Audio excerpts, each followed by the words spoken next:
Eu tinha acabado de me formar na faculdade e decidi fazer uma viagem solo para clarear a mente antes de começar a procurar emprego. Fui fazer uma caminhada com mochila pelo norte de Michigan. Sou originalmente dos subúrbios de Chicago, então não era exatamente um experiente no meio do mato, mas eu tinha acampado algumas vezes quando criança e achei que poderia lidar com uma caminhada de uma semana pela Floresta Nacional de Hiawatha.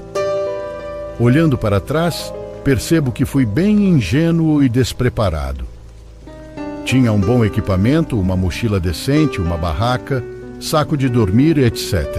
Mas nunca tinha feito uma caminhada séria por áreas remotas antes. Tracei uma rota que me levaria por um grande circuito em algumas das partes mais remotas da floresta, imaginando que cobriria cerca de 16 quilômetros por dia. Em retrospectiva, isso foi muito ambicioso para o meu nível. Os primeiros dias foram ótimos. O tempo estava perfeito, céu limpo e temperaturas em torno de 25 graus.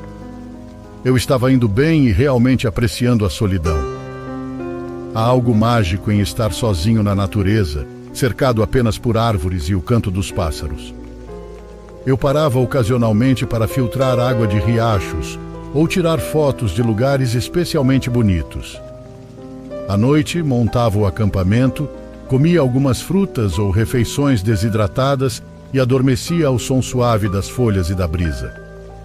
Foi na terceira noite que as coisas começaram a ficar estranhas. Eu tinha caminhado um pouco mais do que o habitual naquele dia, me esforçando para chegar a um pequeno lago que marquei no mapa como um bom local para acampar. Quando cheguei lá, o sol já estava se pondo atrás das árvores. Rapidamente montei minha barraca e acendi uma pequena fogueira, querendo comer e me acomodar antes que a escuridão realmente tomasse conta. Enquanto estava sentado ao lado da fogueira, aquecendo um pouco de sopa, tive a súbita sensação de estar sendo observado. Sabe aquela sensação de arrepio na nuca? Era isso, porém mais intenso. Olhei ao redor, examinando as árvores na borda da minha pequena clareira, mas não vi nada fora do comum. Ainda assim, eu não conseguia me livrar da sensação. Tentei me convencer de que era apenas minha imaginação. Estar sozinho na floresta pode pregar peças na mente, mas à medida que a noite avançava, a sensação só aumentava. Continuava a ver movimentos pelo canto do olho, apenas para me virar e não ver nada. Os sons da floresta também pareciam ter mudado. O habitual coro noturno de grilos e sapos se apagou e ficou só o silêncio, que era quebrado apenas pelo estalo ocasional de um galho na escuridão. Não dormi muito naquela noite. Toda vez que começava a cochilar, acordava assustado, convencido de que tinha ouvido passos ou respiração do lado de fora da minha barraca. Quando o sol finalmente surgiu, eu estava exausto e em estado de alerta. Parte de mim queria arrumar tudo e voltar correndo para casa, mas disse a mim mesmo que estava apenas sendo paranoico. Eu tinha ido até lá para uma aventura, afinal, então coloquei a mochila nos ombros e continuei. O dia seguinte foi estranho. Não sei bem explicar porquê, mas algo parecia errado com a floresta. As árvores pareciam mais densas, as sombras mais profundas.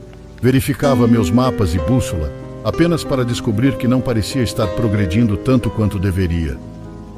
Os marcos que eu procurava nunca pareciam aparecer. Era como se a paisagem estivesse mudando sutilmente ao meu redor. No final da tarde, tive que admitir que estava perdido. Nenhum dos terrenos correspondia ao meu mapa. Pensei em tentar voltar, mas não conseguia nem ter certeza de qual direção eu tinha vindo.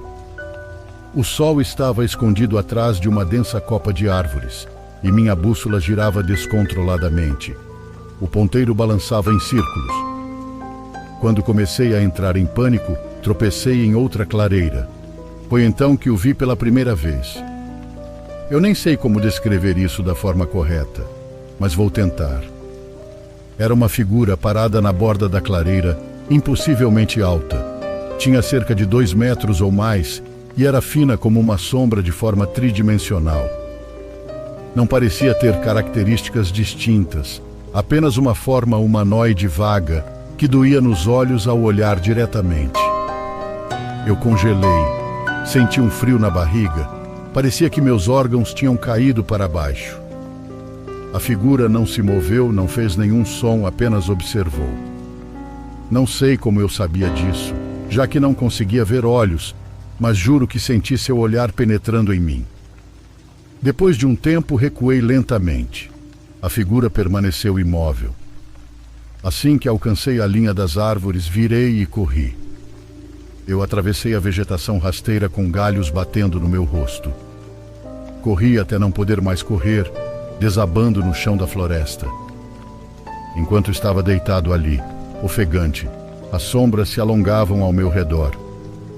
A noite estava caindo novamente e eu estava longe de estar em condições de montar acampamento. Eu sabia que deveria me levantar, encontrar água e montar a barraca, mas estava paralisado pelo medo e exaustão. Foi então que ouvi, era como um som de chocalho, um barulho agudo que parecia vir de todos os lados ao mesmo tempo, e por baixo dele um som mais profundo, um ruído como passos se aproximando. Eu me levantei correndo. Cheguei a esquecer o cansaço. Não sei por quanto tempo fugi pela floresta, mas em algum momento percebi que o som de chocalho tinha parado. A floresta voltou a ficar mortalmente silenciosa. Diminui o passo tentando ouvir qualquer sinal de perigo, e então eu vi as luzes. Ao meu redor, serpenteando entre as árvores, haviam luzes amarelas parecidas com fogo. Elas se moviam como vagalumes, mas eram muito maiores.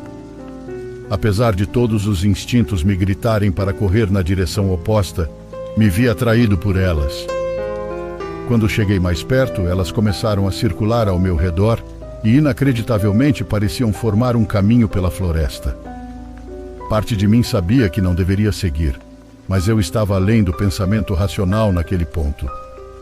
Tropecei para frente e acabei sendo levado a uma clareira, onde as árvores começaram a ter símbolos estranhos entalhados na casca. Era uma cobra que mordia o próprio rabo. Parei por um momento, estendendo a mão para tocar. Quando meus dedos tocaram a casca, o mundo pareceu mudar, ou talvez eu simplesmente tenha desmaiado. A próxima coisa que me lembro é de abrir os olhos, e as luzes se foram, e tudo parecia, bem, normal de novo. Meus arredores tinham mudado. Ao longe vi luzes diferentes. Essas eram feitas pelo homem. Era uma pequena cidade que não estava lá antes. Eu me apressei em direção a elas, encontrando a rua mais próxima. As pessoas estavam me olhando de forma estranha. Suponho que minha aparência não ajudou. Eu estava imundo, machucado e com olhos selvagens. Encontrei uma loja de conveniência e entrei. Fui direto ao balcão e perguntei. Com licença. Minha voz soou rouca. Você pode me dizer onde estou? Ele me deu o nome de uma cidade que eu nunca tinha ouvido falar, em um estado a centenas de quilômetros de onde comecei minha caminhada. Que dia é hoje? Perguntei. Quando ele me disse, minhas pernas fraquejaram. De alguma forma, de uma maneira impossível. Mais de 2 semanas haviam se passado desde que eu entrei naquela floresta. 2 semanas das quais eu não tinha nenhuma memória. O dono da loja de conveniência me deixou usar o telefone e eu liguei para meus pais. Eles estavam loucos. Aparentemente, eu tinha sido dado como desaparecido após não retornar de minha viagem no prazo previsto. Equipes de busca vasculharam a área onde eu deveria estar caminhando, mas não encontraram nenhum vestígio meu. Nunca consegui encontrar uma explicação para o que aconteceu. A história contada é que me perdi na floresta e vaguei em um estado delirante por 2 semanas antes de encontrar meu caminho de volta. Eu sei que isso não é verdade, mas é mais fácil do que tentar explicar o inexplicável. Ainda faço caminhadas ocasionalmente, mas não vou mais sozinho e nunca vou muito longe.